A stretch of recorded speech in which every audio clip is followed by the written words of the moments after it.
Bună dragilor și bine ați venit la previziunile pentru weekend 30-31 mai. Da?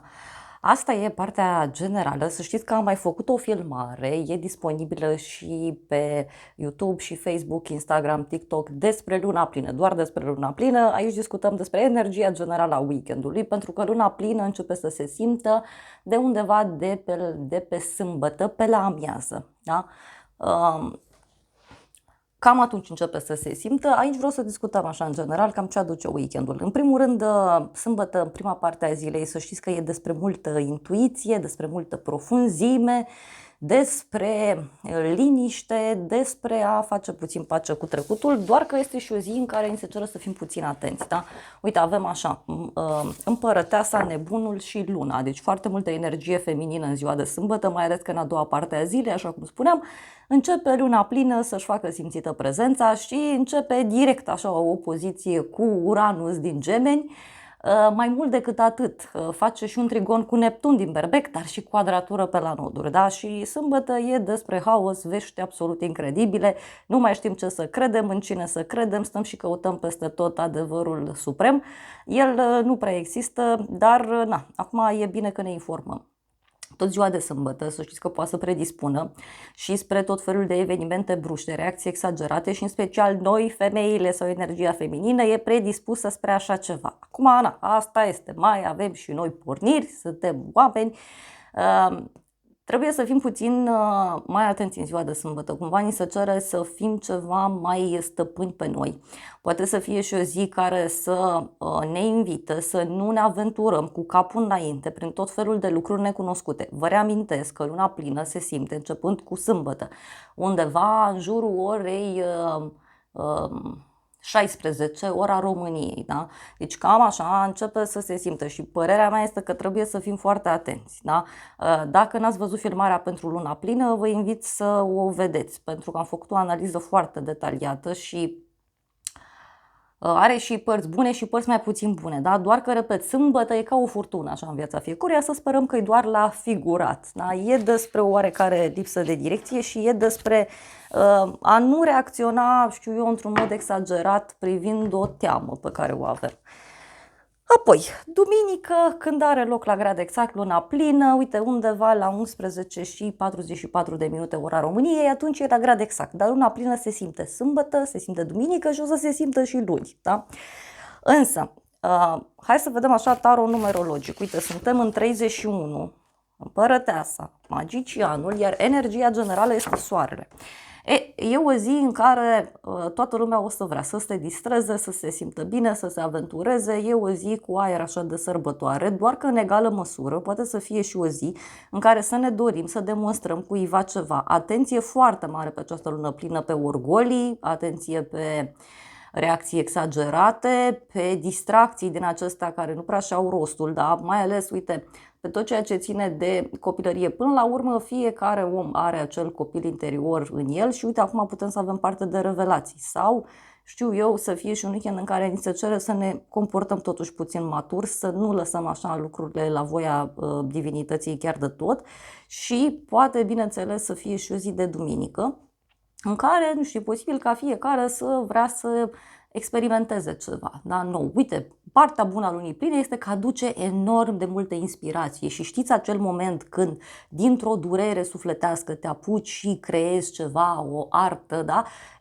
Uite, ziua de duminică pentru asta e bună, da, luna aceasta plină și e despre a fi sinceri în primul rând cu noi, da, și cu acel copil interior. Nu e despre a fi sinceri neapărat cu ceilalți, că pe acolo, na, e mai complicat, da, e mai complicat. Până la urmă, noi trăim cu noi, în primul rând, și apoi cu ceilalți. Asta eu cred că e definitoriu și încă ceva. E o lună plină care vă invită sau ne invită pe toți să fim prudenți pe tot ceea ce ține de distracții. Da? Dacă n-ați văzut, am vorbit într-o filmare, da? Nu-i pe aplicație filmarea, ca să nu mai sară în cap unii oameni că vai de mine, că doar pe aplicație.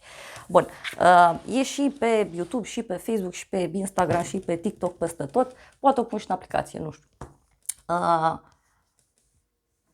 E o filmare în care vorbesc despre luna plină, că poate să aducă tot felul de evenimente, în general în lume, la nivel de lideri, la nivel de nu știu, festivaluri, petreceri, tot ceea ce ține de zona aceasta și poate e bine să fim mai prudenți. Da? Uite, Saturn acolo din Berbec face aspecte bune cu Luna și cu Soarele, în momentul în care se produce opoziția dintre Soare și Luna, adică Luna plină.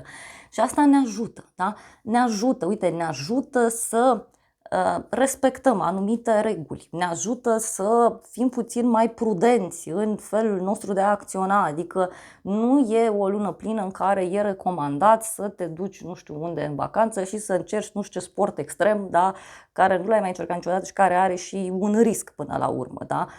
Acum, fiecare face ce vrea cu viața sa, dar ca și fapt divers. Da? Repet, este o lună plină bună care ne invită să studiem, ne invită să ne punem în practică proiectele și poate să fie și o lună plină norocoasă, pentru că, uite, în unele cazuri e posibil ca undeva ceva să nu se lege, nu știu, nu se leagă, să ajungem la un eveniment, să ne întâlnim cu o persoană, nu se leagă să facem ceva și atunci e de bine că e posibil să fim protejați. Da? Însă, repet, Antares acolo, să știți că e implicată în luna plină. Antares e în conjuncție cu luna și asta poate să aducă tot felul de reacții exagerate. Da? Bineînțeles că și în dragoste acolo se aprind flăcări intense, da? Putem să asistăm și la pasiune, și la dezamăgiri, și la certuri, și la iubiri din astea la minut, așa, care apar, iubiri furtunoase.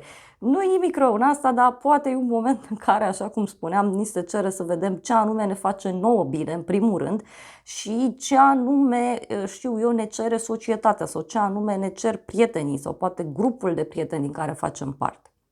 Bun, deci e un weekend în care ni se cere să nu uităm că suntem copii și poate, da, este un weekend bun să explorăm și ce probleme, traume are fiecare prin copilărie, că fiecare om le are, da, nu există om vindecat total și perfect pe lumea asta, însă e important să le conștientizăm, că partea cu vindecarea, eu, nu știu, sunt pro și contra, da? Sunt cam contra pentru că acea rană cumva este semnătura ta. Uite, luna plină are ascendentul pe Leu și toată configurația de pe cer, părerea mea e că vorbește și despre ideea aceasta că, uite, dacă, să zic că în copilărie ai avut o traumă, nu știu, de abandon sau de a nu fi băgat în seamă sau de a nu fi iubit, nu știu, nu te-ai simțit apreciat, de simțit respins, da? Ei, toate astea îți pot aduce beneficiu, da? Că poate să fie acea frustrare care să te împingă de la spate să faci ceva, nu știu, în văzul oamenilor sau să faci ceva care să te ajute să îți aduci acea apreciere care ți-a lipsit, da? Și bine, acum trebuie și aici cu cumpătare, că e Saturn acolo, dar trebuie cumpătare în general, da? Ce-i prea mult strică, orice, ce-i prea mult strică. Deci de asta zic eu că poate e o lună plină în care, uite, dacă, nu știu, ne doream, da, să facem ceva, să investim poate într-o pasiune, acum e momentul, da? Și uite, ce mai e important, cred că e o lună plină care să ne ajute foarte mult să ne conectăm cu acel copil interior, dar poate chiar și cu acel copil care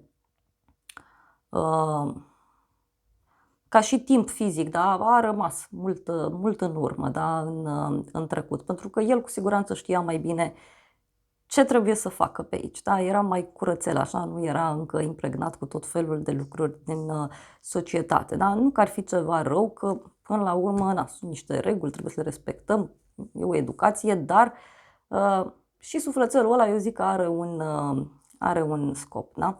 Cam atât în mare parte. Vreau să vedem ce se întâmplă pentru fiecare zodie și vă invit în aplicația mea, da? Cristina Zurba Tarot and Astrology. Acolo aveți și previziunile pentru luna iunie, vă aștept cu drag, vă aștept și pe site unde vreți, dar în aplicație e mult mai ușor. Dacă n-ați actualizat-o, vă invit să o actualizați ca să vedeți exact ce se întâmplă pentru zodia voastră, da? Hai să vedem și un mesaj oracol. Au ieșit mai multe. Am luat din oracolul iubirii, că tot e cu dragoste, dar nu-i numai cu dragoste. Da? Și cu dragoste și cu altele. Avem așa, nesiguranță asupra partenerului, emoții confuze, semnale mixte și planuri de viitor. Posibil planuri de viitor care nu sunt comune, da?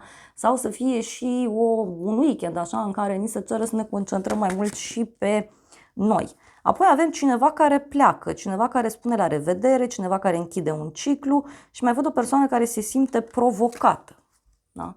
Emoțional. Poți fi și cineva care îți apasă niște butoane. Da, e și despre asta. Jupiter care guvernează luna plină e pe casa 12, da? În rac. Adică despre ce vorbim? E și despre asta. Iar apoi avem chestiuni legale, căsătorie, divorț,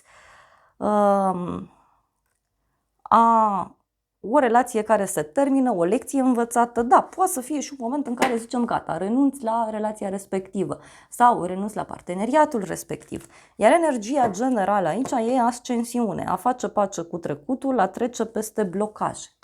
Foarte interesant. Deci o lună plină foarte, foarte puternică. Da? Așa că vă invit cu drag pe aplicație să vedeți ce se întâmplă pentru zodia voastră. Da? Dacă sunt încă persoane care n-au înțeles ce se întâmplă aici, am mutat tot conținutul de pe YouTube pe aplicație și pe site. Da? E foarte simplu de intrat. Cine dorește mă poate vedea și acolo. Chiar dacă nu știți să instalați aplicația asta, apăsați pe un link să intrați pe site. E foarte simplu. Da? Aveți în primul comentariu. Și am o rugăminte la persoanele care au înțeles deja unde găsesc previziunile și ce se întâmplă. Dacă mai vedeți persoane care sunt nelămurite, vă rog eu frumos să le răspundeți, pentru că nu reușesc să răspund tuturor. Vă îmbrățișez cu drag și vă doresc un weekend și o lună plină cu decizii cât mai înțelepte. Vă îmbrățișez cu drag.